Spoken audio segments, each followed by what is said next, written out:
찬양하여라. 그의 이름 영광을 찬양하여라. 온 땅이여 주님을 경배하여라. 주의 크신 이름을 노래하여라. 세상을 만드시고 다스리시는 그분은 여호와 나의 하나님.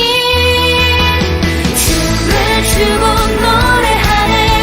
손뼉치며 하나님을 찬양해. 나의 구원 나의 기쁨 나의 소망 하나님만 예배하네. 온 땅이여 주님을 찬양하여라. 그의 이름 영광을 찬양하여라.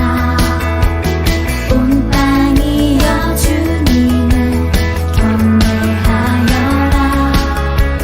주의 크신 이름을 노래하여라. 세상을 만드시고 다스리시는 그분은 여호와 나의 하나님. 춤을 추고 노래하네. 손뼉치며 하나님을 찬양해. 나의 구원 나의 기쁨 나의 소망 하나님만 예배하네. 춤을 추고 노래하네. 손뼉치며 하나님을 찬양해. 나의 구원 나의 기쁨 나의 소망 하나님만 예배하네.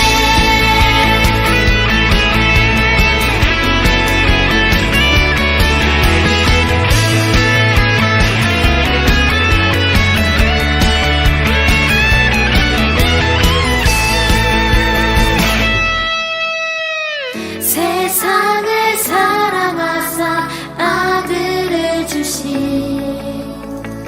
그분은 여호와 나의 하나님. 춤을 추고 노래하네. 손뼉치며 하나님을 찬양해. 나의 구원 나의 기쁨 나의 소망 하나님만 예배하네. 춤을 추고 노래하네. 손뼉치며 하나님을 찬양해. 나의 구원 나의 기쁨 나의 소망 하나님만 예배하네. 춤을 추고 노래하네. 손뼉치며 하나님을 찬양해. 나의 구원 나의 기쁨 나의 소망 하나님만 예배하네.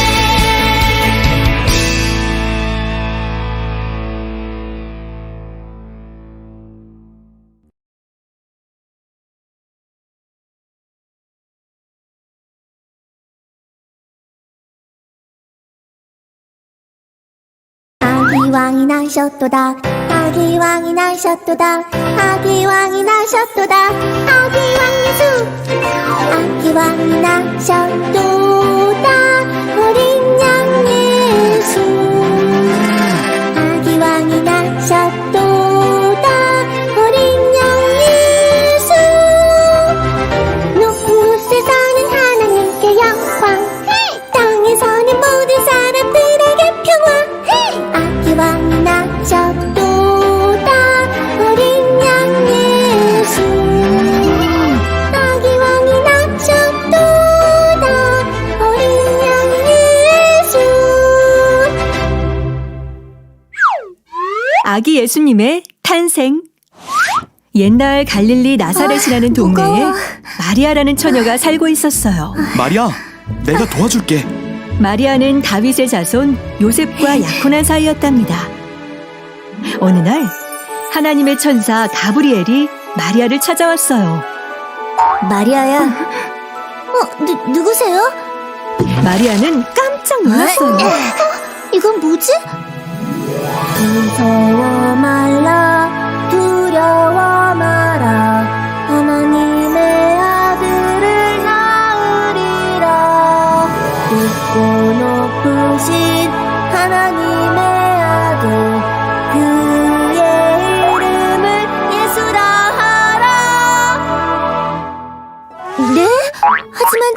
결혼도 하지 않았는걸요? 어떻게 그런 일이 있을 수 있죠? 성령이 내게 임하시고 하나님의 능력이 너와 함께 할 것이라. 마리아는 하나님의 모든 말씀이 이루어질 것을 믿었어요. 아기가 태어날 때가 다가왔어요. 그런데 큰일 났네요. 모두 고향으로 돌아가시오. 왕이 모든 백성에게 고향으로 돌아가라고 명령한 거예요. 마리아와 요셉도 고향 베들레헴으로 떠났죠. 아기가 곧 나오려고 해요. 걱정 마, 마리아. 분명 우리가 들어갈 빈 방이 있을 거야. 똑똑 빈 방 있나요? 없어. 똑똑 빈 방 있나요? 없어! 똑똑 빈 방. 없어. 없어! 없어. 어이, 잠깐만요. 마구간이 있는데 괜찮다면 거기라도 묵으실래요? 네, 부탁드립니다. 우리들 집에 웬 사람이? 그러게, 여긴 우리들 똥 냄새도 장난 아닌데. 그런데 아기가 나오려나 봐. 마리아와 요셉은 마구간에서 아기를 낳고 강보로 쌓아 구유의 아기를 눕혔어요. 드디어 아기 예수님이 태어나신 거예요. 한편 바로 그때 동방박사 세 사람은 하늘에서 반짝이는 큰 별을 보았어요. 저 별은 왕의 별이잖아. 유대인의 왕이 태어나셨다.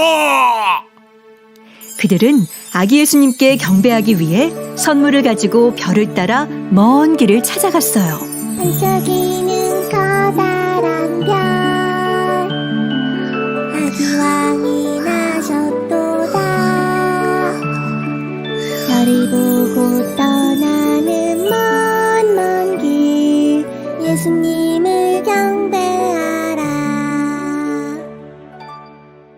그래, 왕이시니 크고 화려한 집이겠지. 아니, 세상에, 저긴 마구간이잖아. 귀한 아기 왕이 저런 곳에서 태어나셨다니. 동방박사 세 사람은 아기 예수님을 만나고 너무 기뻐 무릎을 꿇고 엎드려 경배드렸어요. 황금과 유향과 몰약도 드리고 말이죠. 크고 기쁜 소식을 전하러 왔다.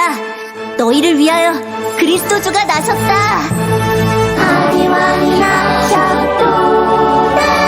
어린 양 예수. 아기 왕이 나셨도다.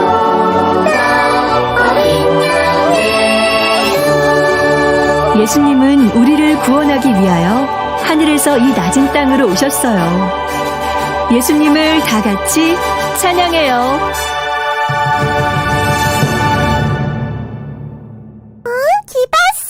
안녕하세요. 지희 선생님이에요. 친구들 한 주간도 잘 지냈나요? 오늘은 마태복음 2장을 통해서 하나님의 말씀을 듣기 원합니다. 먼저 이 마태복음은 십자가에 못 박히시고 죽으시고 부활하신 분이 바로 메시아라고 말하고 있어요. 마태복음의 저자는 바로 예수님이 오시기 전 구약시대 선지자들을 통해 예언하신 메시아가 바로 예수님이라고 이야기하고 있습니다. 우리 마태복음 2장 드라마 바이블 통해서 말씀을 듣고 또 말씀에 대해서 함께 나눠봅시다. 제2장 헤로드 왕 때 예수께서 유대 베들레헴에서 나시매 동방으로부터 박사들이 예루살렘에 이르러 유대인의 왕으로 나신 이가 어디 계시냐? 우리가 동방에서 그의 별을 보고 그에게 경배하러 왔노라. 헤로드 왕과 온 예루살렘이 듣고 소동한지라. 왕이 모든 대제사장과 백성의 서기관들을 모아 그리스도가 어디서 나겠느냐 물으니 유대 베들레헴이오니 이는 선지자로 이렇게 기록된 바 또 유대 땅 베들레헴아 너는 유대 고을 중에서 가장 작지 아니하리다. 내게서 한 다스리는 자가 나와서 내 백성 이스라엘의 목자가 되리라 하였음이니이다. 이에 헤롯이 가만히 박사들을 불러 별이 나타난 때를 자세히 묻고 베들레헴으로 보내며 이르되 가서 아기에 대하여 자세히 알아보고 찾거든 내게 고하여 나도 가서 그에게 경배하게 하라.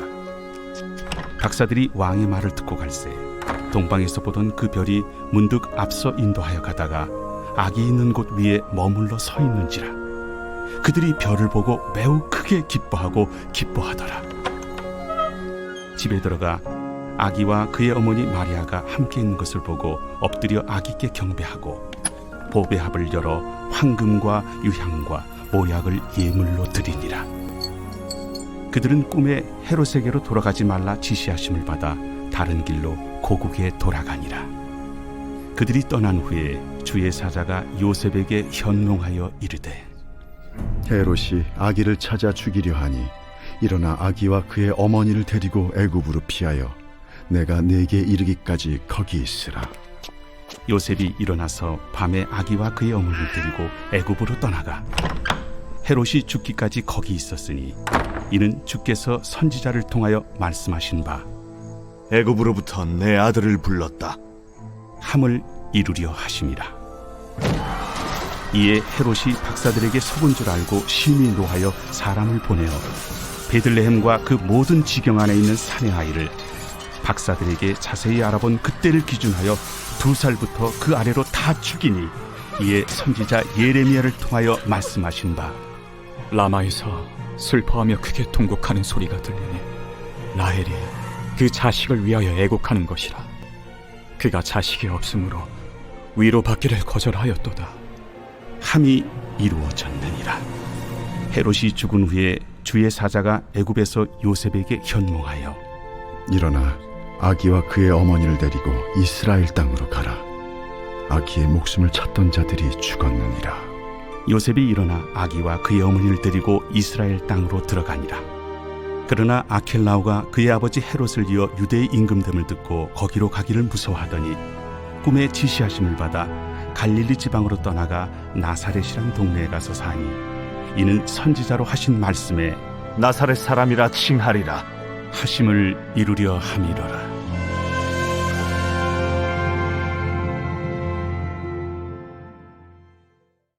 자, 우리 말씀에 누가 나오나요? 첫 번째, 헤롯 왕. 두 번째, 대제사장과 서기관들. 세 번째, 동방박사. 여기서 대제사장과 서기관 그리고 헤롯 왕은 예수님이 베들레헴에서 난다는 사실을 알았을까요? 몰랐을까요? 맞아요. 마태복음 2장 4절에서 6절 말씀에 보면 헤롯 왕이 대제사장과 서기관들에게 물어봐요. 그리고 그들은 베들레헴에서 다스리는 자 이스라엘의 목자가 베들레헴에서 날 것임을 알고 있었어요. 동방박사들은 별을 보고 예수님께 경배하러 왔어요. 똑같이 예수님의 탄생을 알았지만 헤롯 왕과 대제사장 서기관 그리고 동방박사의 반응은 달랐어요. 헤롯 왕은 자신의 자리를 위협할 메시아가 난 것을 기뻐하지 않았어요. 그래서 베들레헴과 그 주변에 있는 2살 미만의 아이들을 모두 죽이라고 명령했어요. 그런데 동방박사는 이방인이었음에도 불구하고 별을 보고 아기 예수를 보고 크게 기뻐하며 경배했어요. 동방박사는 아기 예수님에게 3가지의 선물을 했어요. 황금, 유황, 모략을요. 황금은 무엇을 상징하나요? 맞아요. 왕을 상징하죠. 유황은 바로 제사장에게 드리는 예물이에요. 하나님과 인간 사이를 화목케 하는 것이에요. 그것은 바로 예수님을 뜻하기도 하죠. 그리고 모략은 죽음과 부활을 상징하죠. 사람이 부활할 것을 믿고 시체가 썩지 않도록 모략을 사용해요. 이 동방박사들이 알고 드렸는지 모르고 드렸는지는 모르지만 이 3가지 황금, 유황, 모략은 이 아기 예수님이 왕이고 제사장으로 오셨다는 것을 알려줍니다. 마태복음 2장에 별의 인도하심을 받은 동방박사들과 한 가지 더 알아야 할 것이 있는데요. 그것은 바로 하나님의 예언이 성취되었다는 것입니다. 예수님은 태어나실 때부터 그리고 죽음과 부활에 이르기까지 예수님의 모든 생애는 하나님께서 말씀하신 예언대로 이루어졌다는 것을 말하고 있습니다. 특히 마태복음 2장에서는 5절, 15절, 17절에 보면 기록된 바, 말씀하신 바 이렇게 쓰여져 있는데요. 이것은 바로 구약에서 선지자를 통하여서 예언하신 말씀이 그대로 예수님의 탄생에서 성취되었다는 것을 말하고 있습니다. 예수님의 탄생에서 어떤 예언들이 성취되었죠? 예수님이 베들레헴에서 나실 거라고 기록된 대로 베들레헴에서 태어나신 일이에요. 또 두 번째 마태복음에서 예언의 성취는 바로 애굽에서 불렀다 하신 그대로 요셉과 마리아를 통해 예수님이 애굽으로 피해 있었다는 것이죠. 또 세 번째 예언의 성취는 예레미야에서 볼 수 있는데요. 헤롯 왕이 아기 예수를 죽이기 위해서 베들레헴과 그 주변에 있는 어린아이들을 죽인 것으로 인해서 많은 부모님들이 눈물을 흘렸겠지요. 그런데 이것도 구약 성경에 예언되어 있었어요. 17절, 18절에 보면 예레미야 31장 15절에도 동일하게 나오는데요. 라헬의 통곡이 나와요. 라헬은 야곱, 즉 이스라엘의 부인으로서 베냐민을 낳고 죽게 되어요. 그런데 이 베냐민을 낳고 라헬의 눈물을 베들레헴과 그 주변에 많은 아이들을 잃은 그 부모들의 눈물에 비유하고 있다는 거예요. 이것이 바로 세 번째 마태복음 2장에서의 예언의 성취입니다. 우리 친구들 주일마다 예배드리고 또 매일 가정에서 예배드리고 또 아침에 일어났을 때 자기 전에 이렇게 말씀 읽고 있나요? 그런데 헤롯 왕과 대제사장, 서기관들도 말씀을 알았을까요? 몰랐을까요? 말씀을 듣고 알았어요. 말씀을 듣고 아는 것에서 멈추면 될까요? 안 될까요? 맞아요. 말씀을 듣고 하나님의 음성을 듣고 하나님의 인도하심을 따라 살아야 해요. 동방박사들이 별을 따라 인도하심을 받고 아기 예수님을 찬양하고 경배했었던 것처럼요. 오늘 말씀을 통해서 두 가지를 기억해야 돼요. 첫 번째는 동방박사들과 같이 하나님의 인도하심을 따라 사는 삶이 중요하다는 거예요. 그리고 두 번째는 하나님의 말씀은 반드시 성취된다는 거예요. 예수님께서 하나님의 예언을 완벽하게 성취하시며 이 땅에 태어나셨던 것처럼요. 하나님은 동방박사들을 인도하셨던 별들과 같은 것들로도 우리의 인생을 인도하실 수 있지만 성경의 모든 것을 예언하시고 이것들을 이뤄가고 계세요. 이 코로나라는 전염병과 같은 것들도 하나님은 이미 모든 것을 성경에 기록해 놓으셨어요. 우리가 살고 있는 이 세상에 죄악이 가득해질수록 예수님이 말씀을 따라 태어나시고 죽으시고 부활하셨던 것처럼 다시 예수님이 오실 때가 점점 더 가까워져 간다는 거예요. 그럴수록 우리는 무엇을 알아야 한다고요? 맞아요. 성경을 알아야 하고 하나님을 알아야 합니다. 그리고 아는 것에서 끝나는 것이 아니라 하나님의 인도하심을 받는 삶을 살아내야 합니다. 우리 친구들 동방박사들과 같이 하나님의 인도하심을 받는 한 주 보내세요. 하나님 감사합니다. 오늘도 우리 아이들과 함께 예배드릴 수 있도록 인도하시니 감사합니다. 하나님, 우리가 무엇보다 성경을 알고 성경 가운데 말씀하신 그대로 하나님의 인도하심을 받기를 원합니다. 하루하루의 삶이 내 마음대로 사는 것이 아니라 내가 연약하다고 느낄 때에도 완전하시고 말씀하신 것을 모두 성취하시는 하나님의 말씀을 따라서 인도하심을 받기를 원합니다. 주님, 나를 도와주세요. 하나님, 나의 삶을 인도해 주세요. 예수 그리스도의 이름으로 기도드렸습니다. 아멘. 빛이 있으라.